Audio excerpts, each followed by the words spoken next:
Енді келесі тапсырманы оқимын. Бір кітапта, бұл жерде де тиімді тәсілмен шығар деп тұр. Бір кітапта 60 бет, екіншісінде 96 бет бар. Егер күніне 6 беттен оқитын болса, осы екі кітапты неше күнде оқып шығуға болады? Үшінші тапсырма. Шарты деп жазып қояйын. Шартын құрып та үйренгенбіз, жақсы балалар. Шарты ыңғайлы тәсілменен. Шарты бір кітапта 60 бет, екіншісінде 96 бет бар дейді.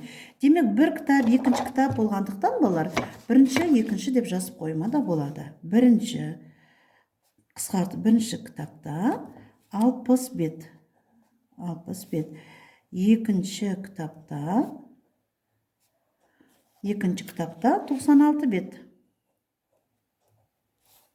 Екінші кітапта 96 бет. Егер күніне 6 беттен оқитын болса дейді. Демек, күніне десе, біз бір күнде деп жазып қояйық, біз өзімізге түсінікті болу үшін. Бір күнде 6 беттен оқыса, осы екі кітапта неше күнде оқып шығуға болады дейді. Осы екі кітапты оқып шығуға болады. Демек, оқып шығуға болады. Оқып шығады, белгісіз күнде деп қойсақ та болады. Оқып шығады, белгісіз күнде деп көрсетсек болады. Демек, шешуі бізді тиімді тәсілменен қарастыр, тиімді тәсілмен шығар деп отыр. Демек, бірінші кітапта 60 бет, екінші кітапта 96 бет. Осы кітапты бір күнде 6 беттен оқитын болсақ, екі күнде осы екі кітапты неше күнде оқуға болады дейді. Демек, бір күнде 6 беттен оқитын болса, біз 6-ға бөледі екенбіз. 60 пен 96-ның қосындысы 156. 156 бөлінген 6 деп жазуымызға болады. Екінші тәсіл, мысалы, 60-ты 6-ға бөліп қосамыз. 96-ның 6-ға бөлінісі. 60 пен 6-ның бөлінісі 10. Қосамыз. Екі тәсілмен де шығаруға болады, балалар. 96-ны көбейтетін болса, әрине 16.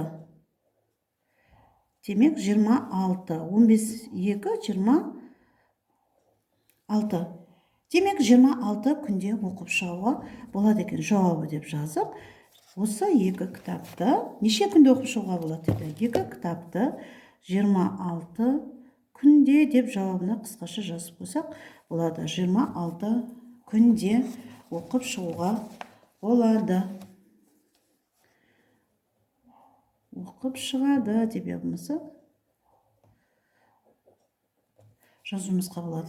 Яғни, бірінші тәсіл қосындыны бөле салуға болады, немесе жеке-жеке, әр күндікін жеке-жеке оқып, есептеп, кейін қосындысын қоса салса, бөлінділердің мәнін қосып есептеуге де болады, балалар. Осылай сендерге түсінікті болды деп ойлаймын, балалар. Шарт құрып та үйренуіміз керек. Шарт дегеніміз енді кішкене жоспар сияқты, сол жоспарға қарап отырып, біз есептеуімізге оңай болады, балалар. Балалар түсінікті болды деп ойлаймын, балалар. Сау, сәлеметте болыңдар.